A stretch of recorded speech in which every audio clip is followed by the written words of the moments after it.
Bonjour, bonsoir, ça dépend de l'heure à laquelle vous nous recevez. Chez vous, madame, messieurs, bienvenue dans ce nouveau numéro de votre magazine Tac au Tac qui reçoit pour vous aujourd'hui Prince Epengue qu'on ne présente plus. Prince Epengue, bonjour, comment allez-vous? Bonjour madame, je vais bien. Bienvenue dans Tac au Tac magazine. Une fois de plus, ça a toujours été un réel plaisir de vous recevoir. Certainement que c'est un plaisir partagé. Bien, avec vous, nous allons essayer de passer en revue l'actualité de l'heure, mais plus nous allons parler de la sécurité. Prince Epengue, tentative de coup d'État, c'est désormais officiel. L'interpellation de François Béat est liée à une atteinte à la sûreté de l'État. Comment avez-vous trouvé la communication du chef de l'État à ces sujets? Madame, vous voulez que je vous parle avec mon cœur? Franchement, c'est du théâtre. C'est une vaste comédie que les Congolais n'ont pas besoin. Vous parlez des coups d'État. Moi, je crois plutôt que c'est l'État qui reçoit des coups. Bien. Sur le plan financier, sur le plan économique, sur le plan sécuritaire. Et malheureusement, ceux qui devraient travailler pour que cette situation ne devienne une histoire ancienne se versent dans des distractions de l'ordre des supposés coups d'État. Donc selon vous, la RDC n'a pas échappé à un coup d'État? Loin de là.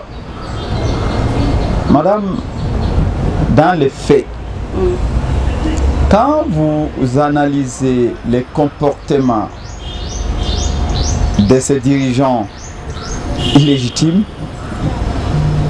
selon vous, en commençant par M. Félix Tshilombo lui-même, son gouvernement Tshilombo et les restes, vous verrez que c'est une machination comme on en a vu sous Kabila. Rappelez-vous du cas Eric Lengue. Je l'ai toujours dit que le malheur de Félix Tshisekedi, c'est de vouloir utiliser les mêmes recettes, les mêmes stratagèmes que Maréchal Mobutu, que Joseph Kabila. Rien de nouveau sous le soleil. Étant incapable de répondre aux nombreux et multiples besoins et préoccupations des Congolaises et Congolais. Et voilà.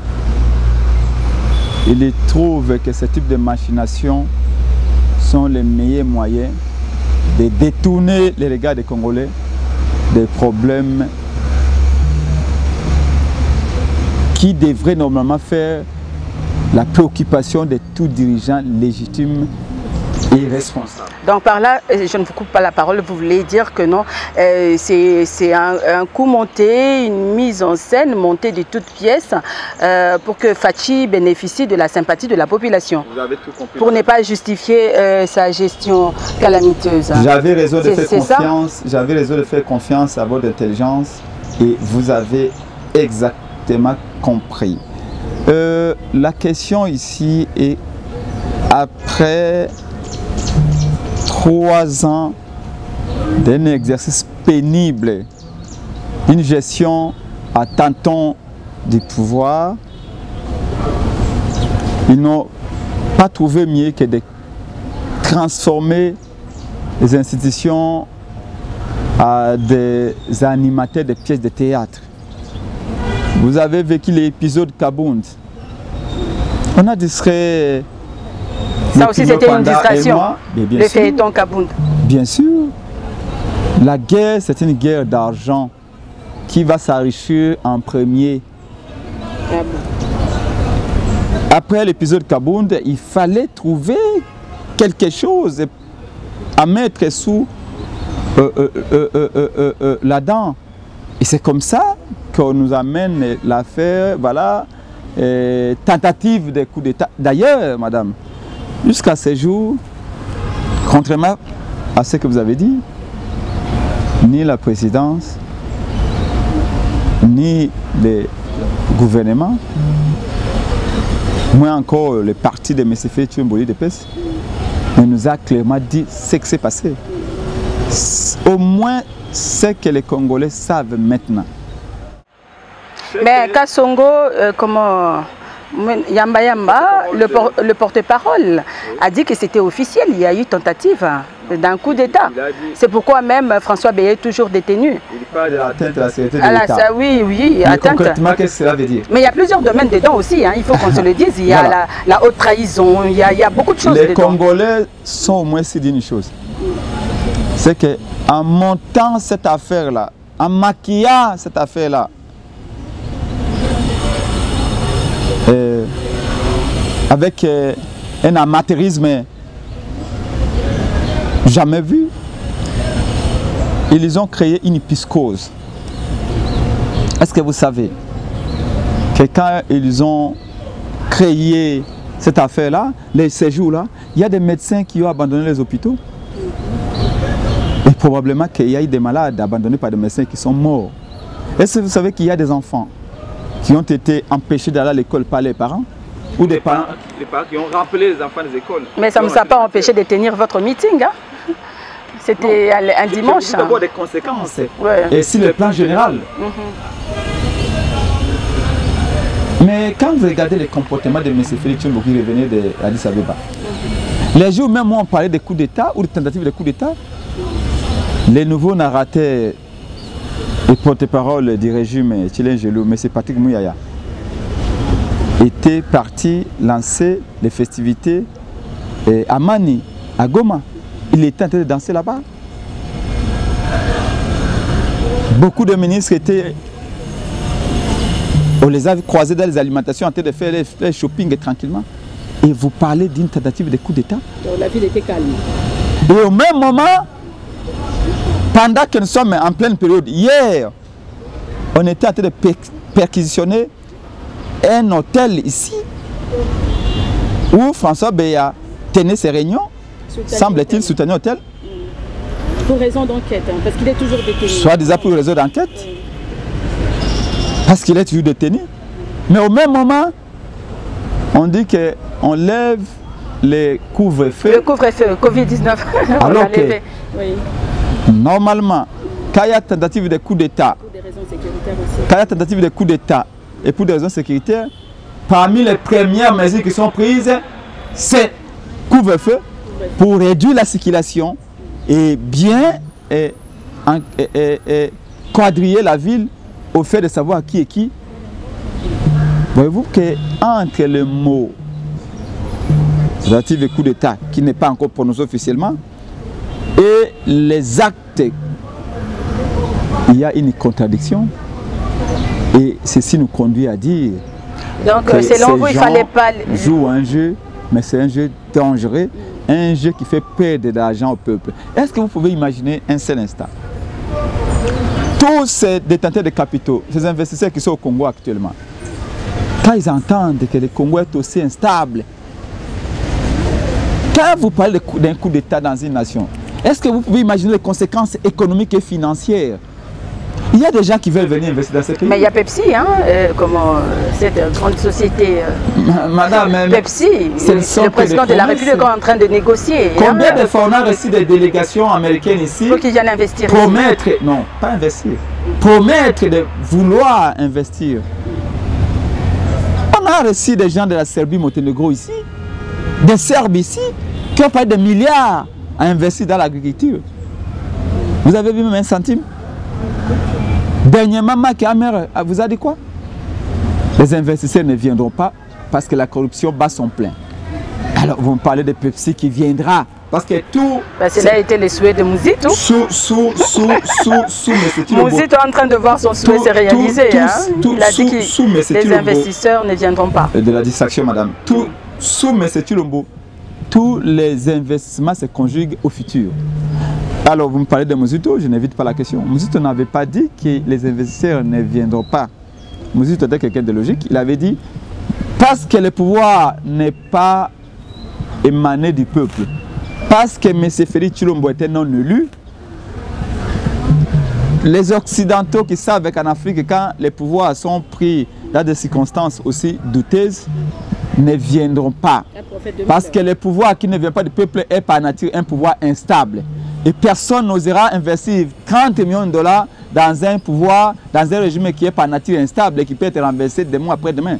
Et donc, par conséquent, les investisseurs ne viendront pas. Donc, et Mozito, vous devez le qualifier de prophète. Mais il n'est pas prophète, c'est un intellectuel prophète de averti. malheur.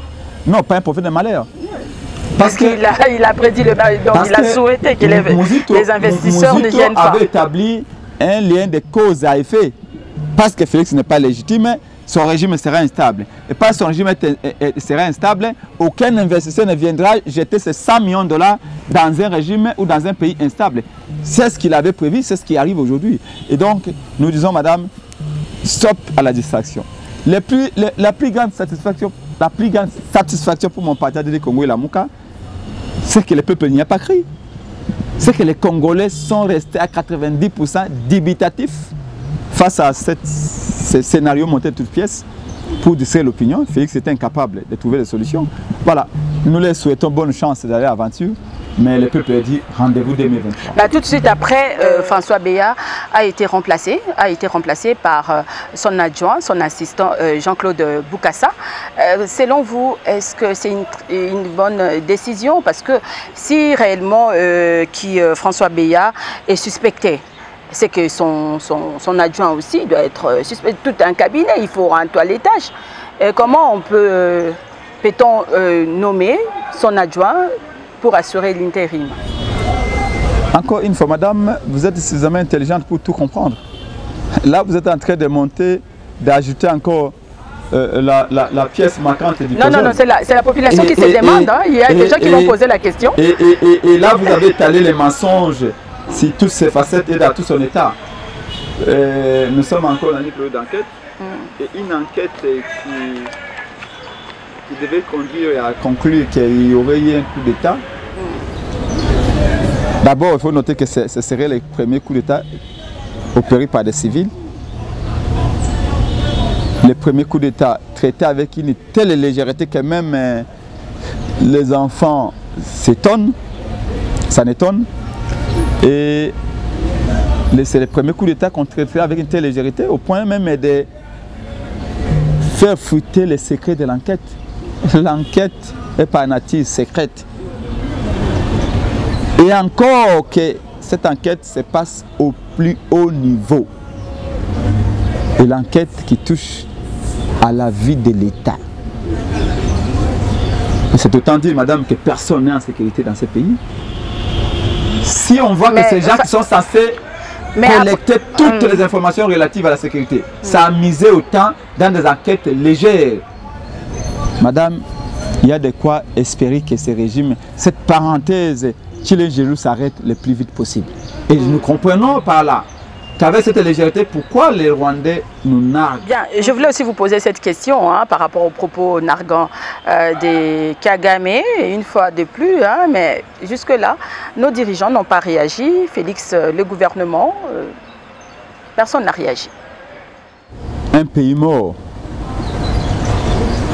où le président d'un pays mort ne réagit pas quand le président d'un pays vivant parle. Et surtout, quand celui-ci a été votre parrain. Madame, laissez-moi exprimer l'indignation de notre peuple.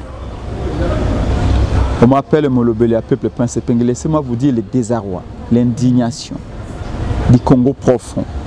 J'ai reçu les appels de Bongandanga. J'ai reçu les appels de Poitou, de Kalemi, de Kindu, de Lodja, de Kikwiti, de Ngandajika, de Matadi, de Goma, pour dire les grands Congo de Lumumba ne peut pas être humilié autant. Vous savez, madame, un pays ne vit pas que de son or, de ses cuivres, de ses immeubles, de ses gratte-ciels. Un pays vit aussi de l'honneur. Cet honneur, nous l'avons perdu avec ce régime Tshilombo. Pouvez-vous imaginer un seul instant Maréchal Mobutu vivant, Kagame tenir ses propos envers le Congo? Kagame menaçait d'envahir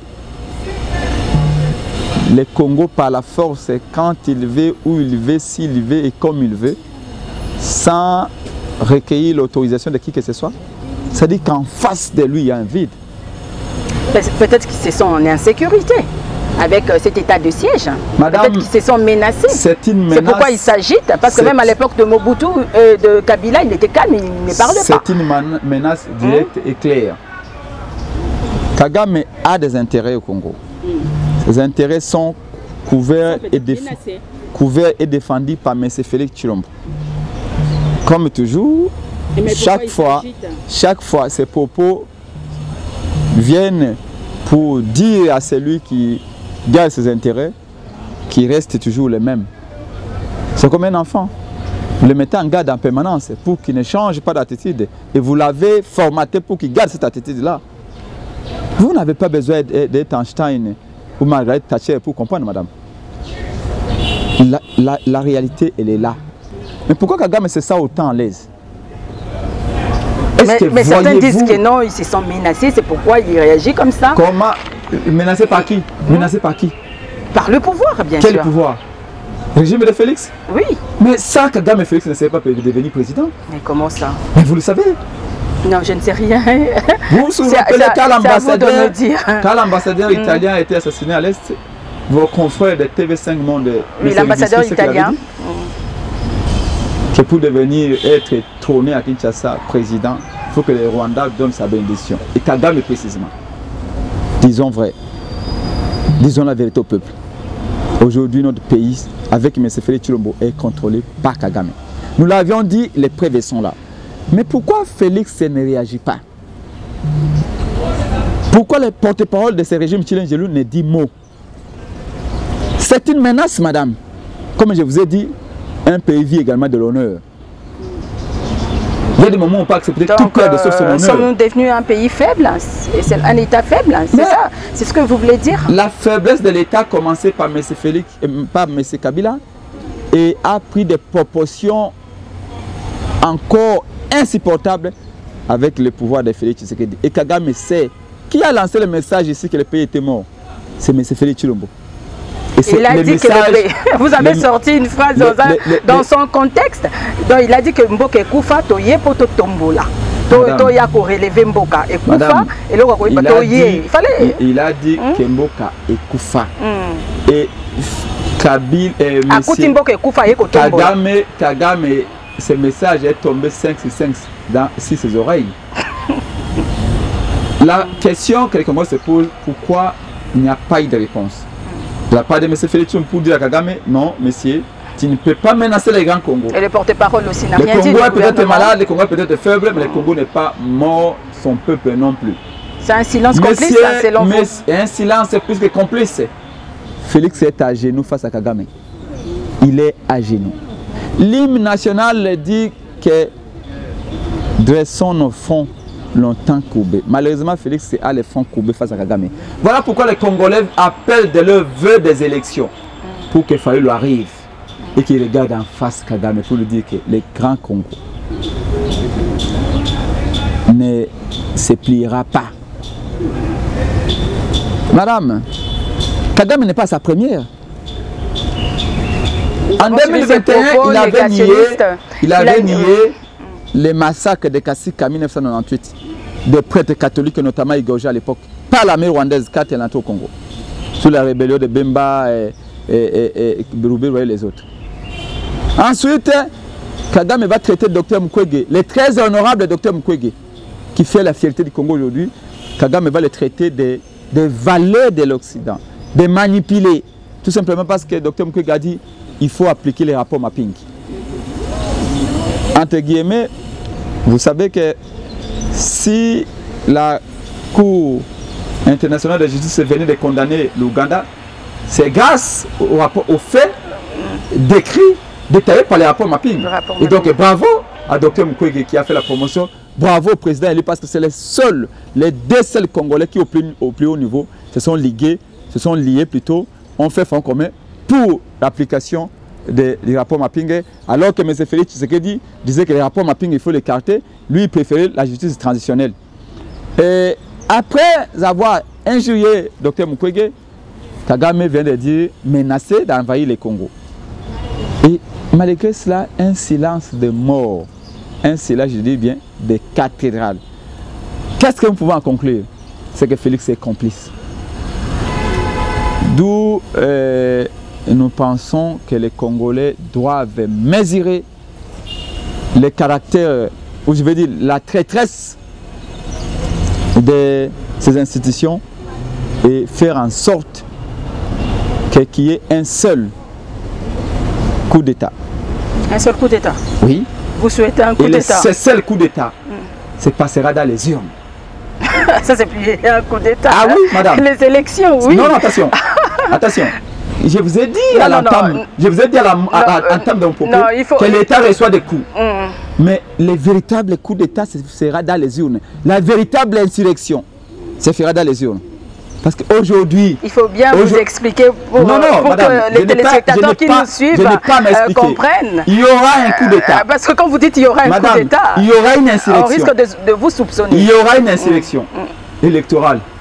Il y aura un coup d'État électoral. En 2023. Le peuple ne laissera aucune chance à ce régime chilien. S'il y aura un coup d'État, s'il y aura une insurrection, c'est dans les urnes. Pourquoi, madame? Parce que nous sommes à 20 mois des élections. Comment pouvez-vous nous expliquer qu'il y a un coup d'État? Vous allez faire un coup d'État à quel régime? À 20 mois des élections pour perturber qui? De toutes les façons, par principe, comme démocrate, un coup d'État n'est jamais acceptable. Nous sommes les démocrates. Oui. Qui dit coup d'État veut dire que les militaires viennent au pouvoir. C'est parce qu'il y a cascade de coups d'État en Afrique. Il y a cascade de coups d'État. Vous le savez. Même Kikaya a dit que non, la RDC ne sera pas épargnée. Il a tweeté Barnabé Kikaya. Quand un coup d'État est fait, c'est toujours au bénéfice des militaires. Or, nous avons choisi la démocratie. Dans la démocratie, les militaires les placent dans les casernes. Et donc, naturellement, la Mokade de Congo, on ne peut pas mettre un coup d'État. Ah, mais vous avez même suivi la marche, la marche de comment, la garde républicaine qui a marché dernièrement. Une marche de santé. Ils peuvent marcher. C'est pour assurer quand même la population qu'il y a la sécurité qui se met. Je vous dis, c'est un théâtre. Et heureusement, bravo aux Congolais, ils n'y ont pas cru, ils n'y croiront jamais. Et Félix, vous avez fait l'union sacrée, vous avez dit, j'ai fait l'union sacrée parce que j'ai vu que les Congolais mangent 3 fois par jour.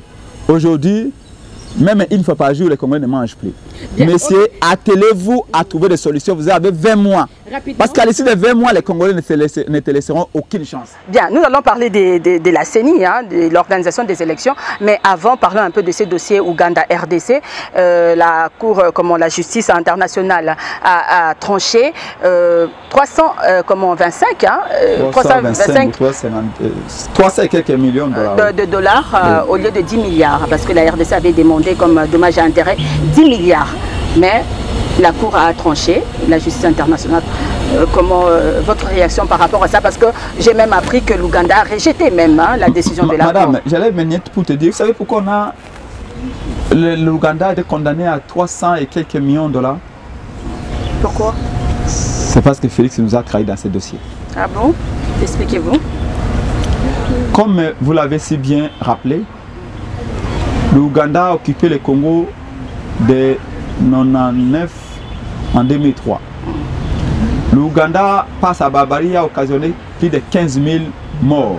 La guerre des 6 jours à Kisangani. Guerre des 6 jours, notamment à Kisangani. Dans ma province. Dans la Kisangani, vous allez voir des femmes veuves, des orphelins, des jeunes extorpillés, plutôt, et des handicapés en tout genre, à cause de la guerre des 6 jours et des affres de Museveni.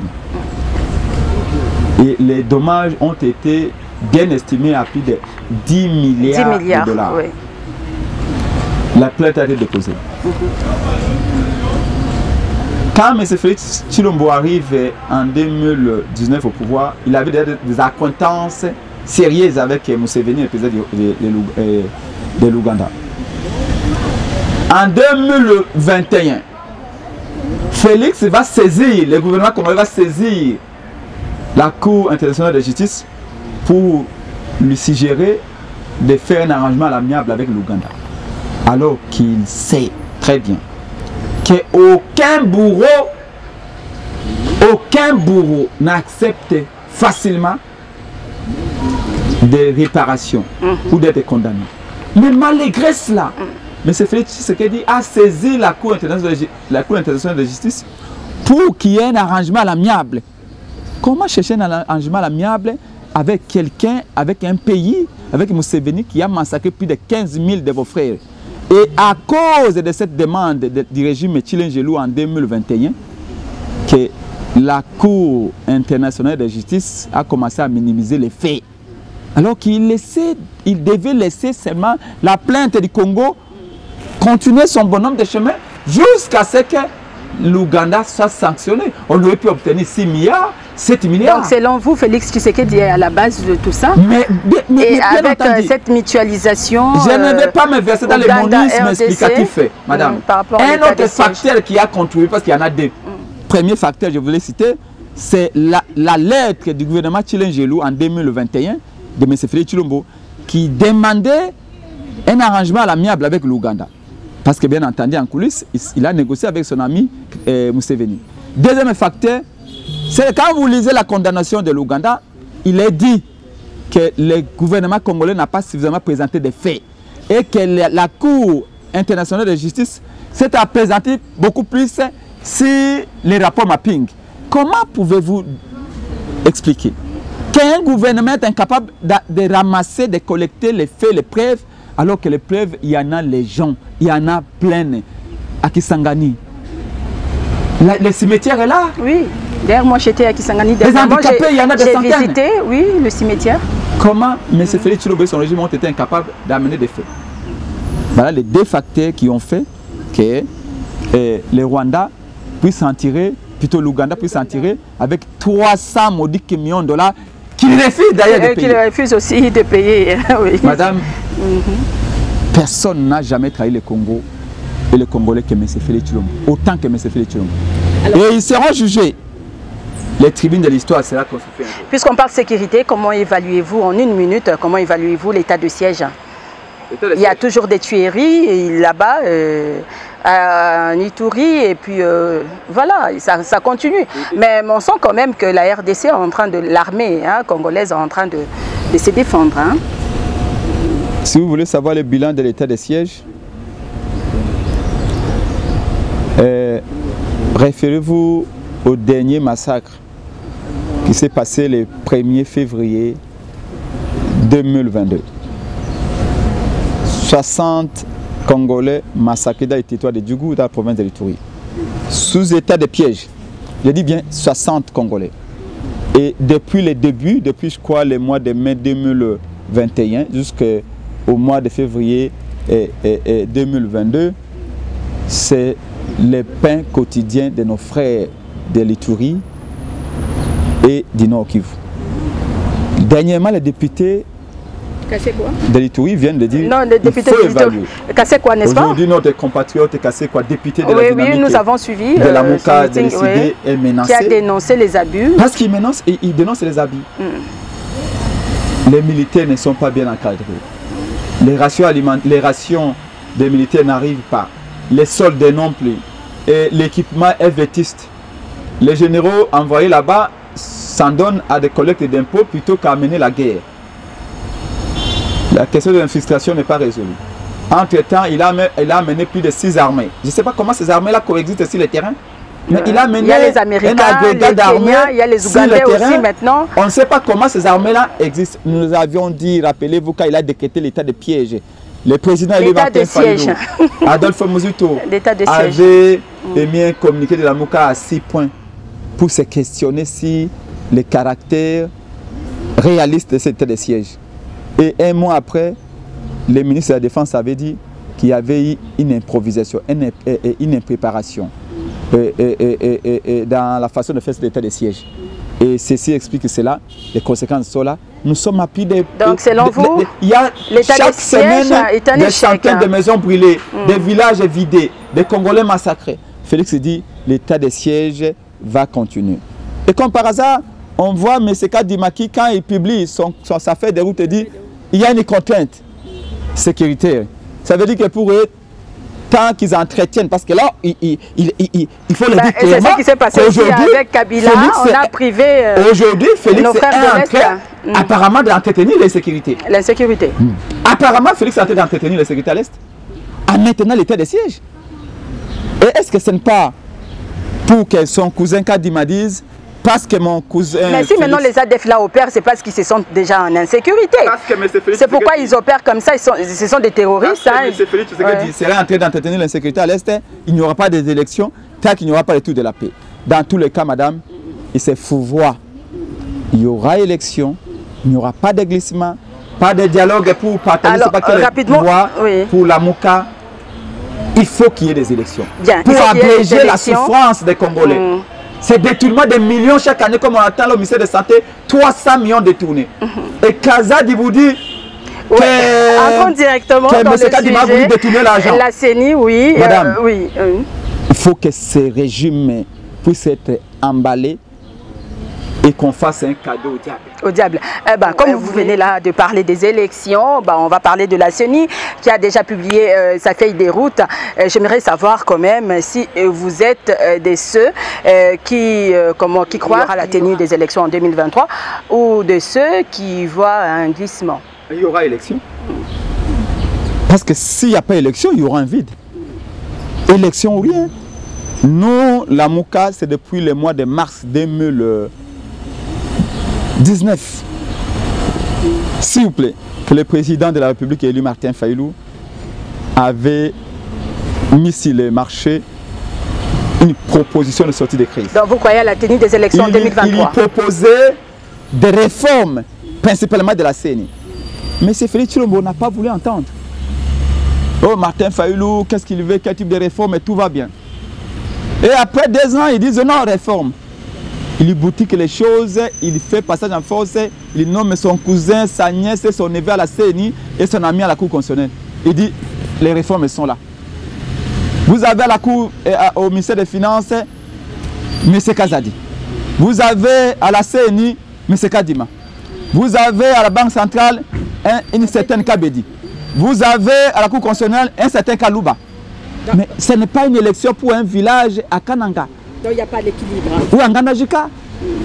L'Issel Letini ne peut pas s'occuper de toutes les institutions qui ont un pouvoir organisatrice. Mais il y a quand même une guerre entre Kazadi et Kadima. Parce que tout ce que vous voulez. On accuse Kadima de surfacturation. Félix a tribalisé ces institutions pour tout celui qui connaît la sociologie politique congolaise. Cette tribalisation des institutions qui contribue à l'organisation des élections est un signe annonciateur d'un chaos que M. Félix Tshisekedi est en train de préparer. Mais non. Mais il y a Martin Fayulu qui même accuse Félix Tshisekedi de vouloir caporaliser mais c'est cela, la CENI, la Cour constitutionnelle. La confusion qu'il y a maintenant entre Kazadi et Kabedi, Kadima. Vous me permettez parce que c'est la tribu qui s'occupe de tout ça, donc comprenez-moi. Je sais qu'on va me taxer de tribaliste, mais madame, quand on connaît la sociologie politique congolaise, il y a de quoi alerter sur ces comportements. Mais c'est Félix Tshilombo se comporte en chef de tribu. Je regrette. Quand Papa Etienne Tshisekedi Mulumba était un puissant vecteur d'union entre toutes les tribus du Congo. Autour de lui, il y avait tout le monde. Malheureusement, je ne sais pas si c'est l'héritage qui est mauvais ou c'est l'héritier qui est mauvais, mais la réalité, elle est là, implacable. C'est lui qui est là, se comporte en chef de tribu. C'est indigne. Et Esma 2023 n'est plus loin. Kadima dit, je n'ai pas d'argent. Kazadi dit, il a donné 37 j'ai donné 37 millions. Oui. Kazadi dit, il a remis 37 millions. Kazadi dit, Kadima c'est facture. Kadima dit, Kazadi c'est miss dans la gestion de la CENI. Ce n'est pas par hasard, madame. C'est une confusion entretenue. C'est comme ça que je vous ai dit. Épisode de Kabila me bloque est passé. Il n'a plus d'argument. Épisode de consultation, j'ai créé mon gouvernement, je suis libre, est passé. Ça n'a pas marché. Épisode de Kabound m'a trahi, Kabound tout ça, passé. Épisode de faux, vrai coup d'État, vrai faux coup d'État est en train de passer. Maintenant, épisode de Kazadi, Kadima, qui dit la vérité et qui ment. Maintenant, Kazadi dénonce Kadima de vouloir s'y facturer. Il dit l'achat de véhicules, l'estimation faite par M. Kadima est 30 à 40% plus élevée que la normale. Kadima dit non, Kazadi c'est Islam. Voilà comment ces gens jouent le théâtre. Malheureusement, le metteur en scène est un très mauvais metteur en scène. J'aurais souhaité que l'Union sacrée, M. Félix Tshilombo, prenne des maquilleurs professionnels, des maquilleuses professionnelles pour maquiller tous ces scénarios. Et ils en font trop au point que le peuple dit on a tout compris. On a tout compris. Alors, vous avez c'est mensonge. Bon, vous préparez déjà des élections. Vous avez été à l'Issala. Est-ce que vous pouvez nous faire une petite restitution? Parce qu'après l'Issala, vous êtes venu ici, vous avez fait un meeting là. C'était comment la semaine dernière. Matinée politique. Matinée politique. Et bientôt là, vous allez encore voyager pour Mbandaka. Donc, il y a Moïse Katumbi aussi, qui était à Kisangani pour l'implantation de son parti. Et il y a Olivier Kamitatou qui est là dans les grands Bandundu en train de mobiliser. Et vous avez aussi suivi la tournée du président de la République qui a demandé qu'on puisse lui donner un deuxième mandat. Donc on peut déjà dire que vous affûtez les armes pour les élections de 2023. Madame, les armes, on les a affûtées, on les affûtées, on les affûtera toujours. Je vous ai rappelé ici que Martin Fayulu Madidi, qui a été déclaré par la population de l'Issala, oui, le candidat commun du peuple. Après être le candidat commun de l'opposition, les enfants de l'Issala ont dit Martin Fayulu, vous allez candidat commun du peuple. Toponio.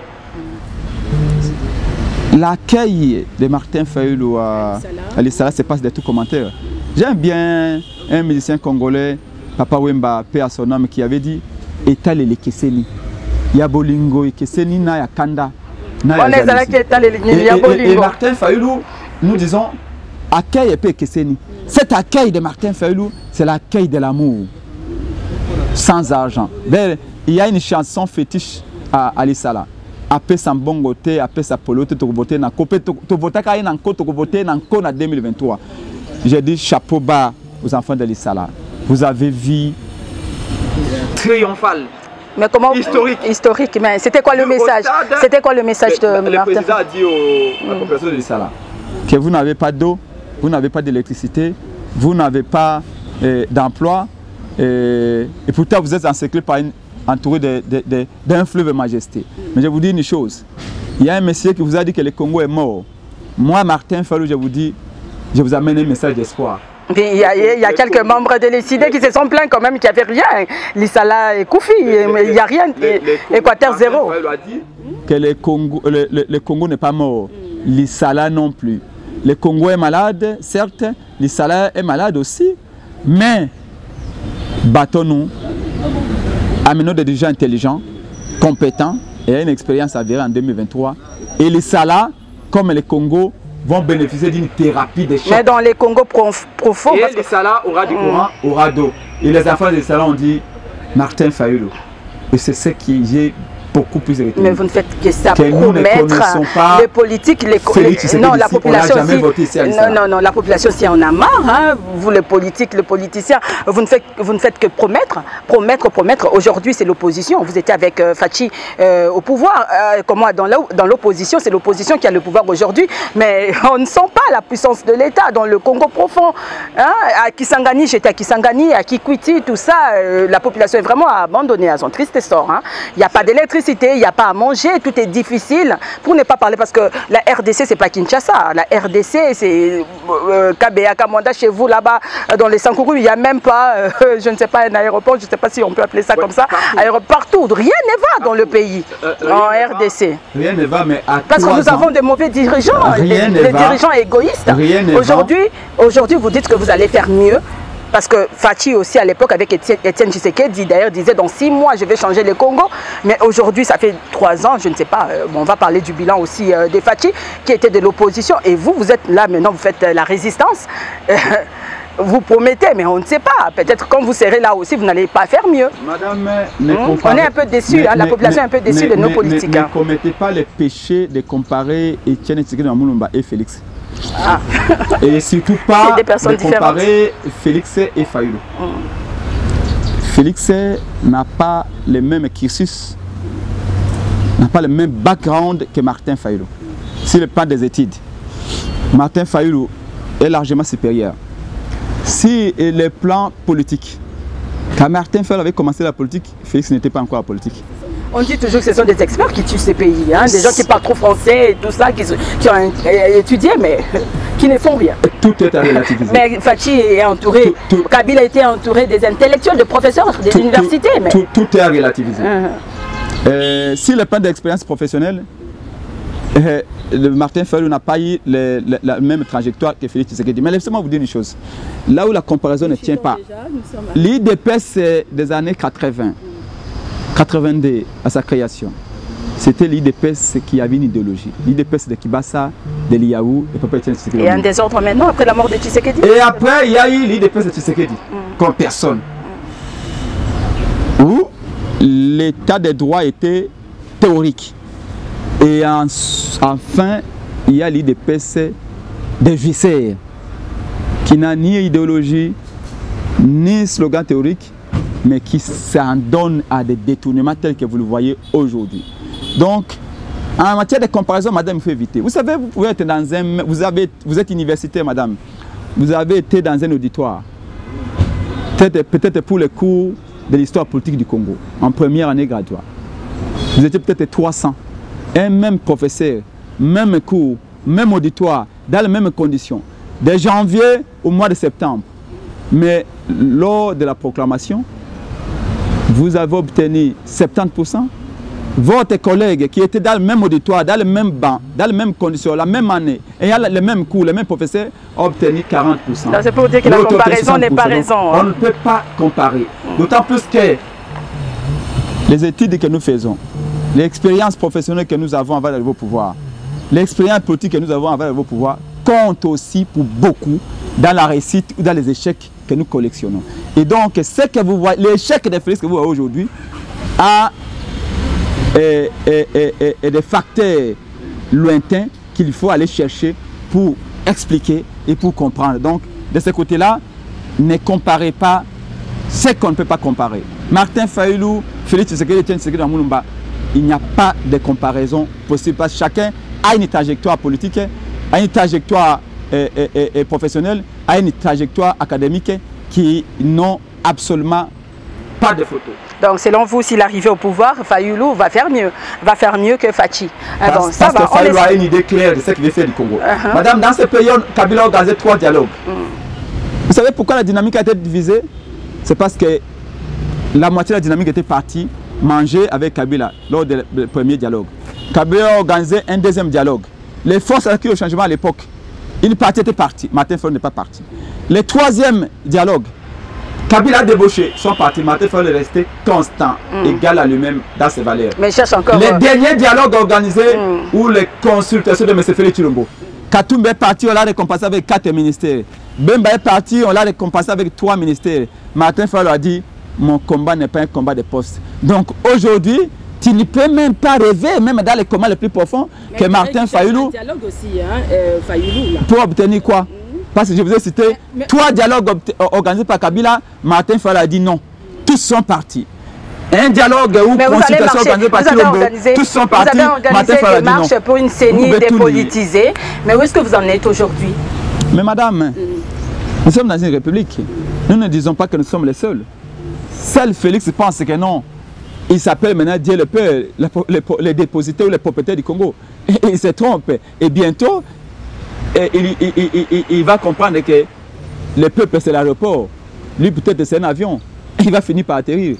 Nous avions dit, voici la proposition de sortie de crise. Vous n'avez pas obtenu gain de cause apparemment. Hein? Mais gain de cause, on l'obtiendra. Parce que le Congo est une propriété commune. Félix n'a hérité le Congo de personne.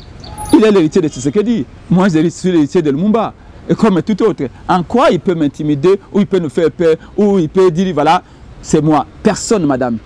Je vous rappelle que Mobutu avait dit, le peuple avait dit à Mobutu, Moukakoswa, 100 ans Tomotombele. Où est Mobutu aujourd'hui? Dernière question, nous allons parler des détournements. C'est vraiment, c'est l'actualité. Hein, comment voyez-vous le travail Kaba IGF après les révélations sur les entreprises du portefeuille? Le président de la République quand même a exigé qu'on puisse suspendre des mandataires impliqués. Et il y a un peu ces bras de fer entre Jules Alinguete et puis Madame la ministre, comment Adel Kainda. Alinguete aurait pu être nommé bien. Malheureusement, l'IGF aujourd'hui. Lui accuse d'être un peu touche à tout. Oui, malheureusement, l'IGF aujourd'hui est devenu une chaîne de chasse. On envoie l'IGF pour traquer les gens qu'on n'aime pas. On envoie l'IGF pour traquer les opposants au régime. On envoie l'IGF pour traquer les gens qui sont en disgrâce au niveau du régime. Et que ces gens-là aillent supplier les cas de l'IDPS là-bas. C'est un arrangement, madame. Un arrangement. L'IGF joue à la fois le rôle des flics et des polices et le rôle des délinquants à la fois. Ah bon? Rappelez-vous dans l'affaire Hold Up, madame. Alinguete, sa première sortie sur la RFI, c'est de dire Hold Up, c'est vrai, c'est moi qui ai fourni des preuves, Kabila est impliqué, sa famille aussi est impliquée. Et quand on lui tape sur les doigts en disant écoutez, parce qu'il a été téléguidé par la présidence de l'IGF, quand on lui tape sur les doigts, on dit écoutez, les deals entre Félix et Kabila continuent, monsieur. Ah bon? Vous devez protéger Kabila. IGF et Alinguete vont demander une interview spéciale si la RFI et TV5 pour dire non, Hold Up, c'est pas vrai, et Kabila n'est pas là, tous les gens cités ne sont pas là. Alinguete s'était contredit. Dans bien de dossiers, ici avec Tony Mwamba, quel Tony Mwamba nous a dit IGF, Alinguete les met sous pression pour qu'il paye son ami plus de 2 millions de dollars. Donc, IGF est utilisé. On a paralysé l'institution des contrôles des finances publiques par excellence qui est la Cour des comptes. Et on a activé l'IGF qui dépasse 100% de M. Alinguete et de M. Félix Tshilombo. On a mis l'IGF en doute ici. On a défié l'IGF. On a dit IGF, s'il travaille pour le peuple, allez enquêter sur les 300 millions de rames qui sont logés dans les poches de M. Félix Tshilombo. Alinguete a payé. À l'RPTC, dans les poches de Félix Tshilombo, comment ça? La Commission économique et financière du Sénat comme l'Assemblée nationale a dit quoi? Que les seuls ordonnateurs des caisses de APTC, c'est M. Félix Tshilombo. Ça, c'est en français difficile, non? En français facile, les seuls qui a les numéros de compte de l'argent de RAM, c'est M. Félix Tshilombo. Donc l'argent de RAM est dans ses poches. Alors, RAM, allez nous enquêter sur cette affaire-là. Aujourd'hui, les Congolais continuent de voir les unités voler comme ça. Et on a dit à Alinguete, voilà, allez-y nous enquêter dans l'histoire de l'argent de Corona. Parce que c'est même des avec ils ne vont pas. Alors, ne venez pas me parler d'Alinguete et de l'IGF. L'IGF joue le rôle à la fois de police et des délinquants. Mais il y a aussi cette affaire communière. Hein. L'IGF s'implique aussi. Partout où on parle, par exemple, du nom de Félix Tshisekedi, l'IGF ne peut pas mettre ses pieds. C'est la logique. Mais si Alinguete a été nommé par qui? Par Félix Tshisekedi. Et vous voulez qu'il enquête sur Félix Tshisekedi? Vous croyez? Alinguete vient d'où? Il a été directeur de cabinet adjoint de Mme Akassia, qui a été au ministère de l'économie. Membre la société communière, là, c'est avec Fachi, non? Madame, les combats aujourd'hui, les combats est autour des carrés miniers. Ah, carrés avec nos mines, là. La famille présidentielle. Pas aux Congolais. La famille présidentielle passe tout son temps au Katanga. Ouais, on aurait même appris que Kabound aussi était dedans. Mais tous, pourquoi la famille présidentielle ne va pas passer nuit à Malumbankulu? Pourquoi ils ne vont pas en Gadajika? Pourquoi ne vont-ils pas voyager à Bassakosso, à Bongandanga ou à Lodja? Mais l'IGF va enquêter quand même pour voir clair. Hein? C'est de la Alinguete fait à 80% de la communication politique. Ce qui ne comprend pas, c'est que l'arbre finira par tomber sur lui et son IGF. En abattant cet arbre-là, en pensant qu'il va tomber sur l'opposition, l'arbre finira par tomber sur ce régime Tshilingelo. Le plus grand malheur, c'est quoi? C'est que tout ce qu'on fait à la présidence, il se réfère à Kabila. Tout ce que Félix fait avec ces gens, Kabila a volé. Kabila s'est enrichi. Nous devons nous enrichir aujourd'hui. Les combats qui les opposent aujourd'hui, c'est les combats sur les carrés miniers, vous le savez. Qui est le premier à s'enrichir? L'autre dit, ah, le président se dit c'est nous, le gouvernement dit, l'autre dit que c'est moi, IDPS. La bagarre est à ce niveau. Ce n'est pas pour les biens du peuple. Aujourd'hui, Félix ne s'occupe pas du peuple. Le peuple est abandonné. Tous ces complots inventés de toutes pièces ici, Qui se concentre encore pour donner de l'eau, de l'électricité, à manger, donner des emplois? Personne, madame. Alors, les 20 millions d'emplois qu'il avait promis à notre peuple lors de son programme en 2018, les 20 millions de Congolais qui devaient sortir de la pauvreté sont où? Bon, nous allons finir. Alors, vous allez quand même proposer quelque chose. C'est bien beau de critiquer, hein, d'indexer le pouvoir en place. Vous êtes de l'opposition. Alors, qu'est-ce que vous proposez pour que le pays aille de l'avant? Et puis, nous avons vu avec le drame de Matadi Kibala, on a enterré nos mamans. Qu'est-ce que vous proposez pour que ces genres de drames ne puissent plus se reproduire en fait? Parce qu'avec la SNEL, nous voyons toujours des câbles électriques de la SNEL qui traversent les habitations. D'abord pour le pays, madame, pour le pays, madame, nous voulons que la souveraineté revienne au peuple, que la cour soit nettoyée. La nature a ses lois. Un enfant qui a vu son père grandir dans la mafia aura tendance à reproduire ce qu'il a vu son père faire parce qu'il n'a vu que ça, il n'a connu que ça. Quand un pouvoir arrive par la fraude, il aura tendance à reproduire la fraude parce qu'il n'a connu que ça. Il faut mettre un terme à des pouvoirs de nomination des présidents et des députés. Et donc en 2023, quoi qu'il arrive, on n'acceptera pas les glissements. Il faut que le peuple prenne ses responsabilités. Dieu merci, Kabila ne sera plus là pour nommer. Pour la drame de Matadi Kibala, madame, est-ce que vous pouvez comprendre qu'en une semaine, au mois de février 2022, le 1er février d'abord, 60 Congolais massacrés à Ituri. Le 2 février, 26 Congolais massacrés à Matadi Kibala. Plutôt, les 26 Congolais morts électrocutés à Matadi Kibala. Le 5 février, toujours de la même semaine, 20 Congolais fuyant l'attaque imminente de la Codeco prennent une pirogue sur le lac Albert et tous ont été noyés, morts noyés. Si vous faites les calculs, en une semaine, du 1er au 2 jusqu'au 5, les Congolais ont vu les compatriotes, plus de 106, mourir de manière douloureuse et atroce. Mais M. Félix Tshilombo n'a pas jugé bon de décréter un deuil national. Et pourtant, quand le dictateur tchadien Idriss Déby était mort, il nous avait bombardé au Congo ici un deuil national, je crois, de 2 jours en mettant les drapeaux en berne. Quand le président tanzanien était mort, Félix avait obligé les Congolais à observer un deuil national de, je crois, 4 jours en mettant les drapeaux en berne. En tant que politologue, on m'a appris qu'on met les drapeaux en berne, on décrète un deuil national. C'est une mesure qui consiste à resserrer les rangs, à créer une osmose entre les Congolais, à renforcer la cohésion nationale et l'unité nationale. Pour qu'un enfant qui est en Bandaka, qu'un enfant qui est à Lodja ou à Lubumbashi, qui est à Kikwit, en Gandajika, puisse se dire pourquoi on a baissé les drapeaux, on le dira. Pourquoi on a décrété deuil national, on a mis les drapeaux en berne, on le dira, c'est parce que nos frères sont morts à Kinshasa. Et là, il va se sentir congolais et dans la communion à la fois spirituelle et morale, et avec, voire même politique, avec le Congo, et il sera en connexion avec ses frères de partout. C'est comme ça qu'on décrète le deuil national. Mais Félix n'a pas jugé bon de le faire pour plus de 106 Congolais morts en une seule semaine et en un même mois. Alors qu'il a fait pour le président africain. Quel message veut-il dire? Fait-il passer? Que ceux qui sont morts ne sont pas importants, que ce sont les sacrifiés de la République. Pire, le jour où on a enterré 60 morts tués par la Codeco en Ituri, ces jours-là, Félix envoie son porte-parole du gouvernement, M. Mouyaya, aller lancer les festivités de travaux, plutôt des festivités de, c'est pas Kermesse Amani à Goma, où on a vu Patrick Mouyaya danser au rythme de Rubini Moudibou. On enterre les gens, personne n'est parti, personne du gouvernement n'est parti.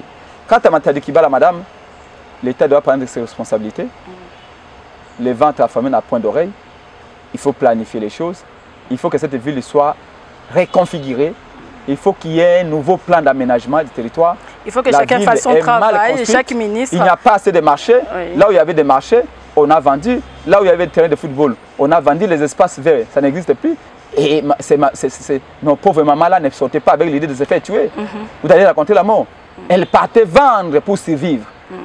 Parce que l'État a failli. à sa mission. Merci beaucoup, madame. Bien, ça sera tout, Prince Epengue. En tout cas, merci de répondre à nos questions.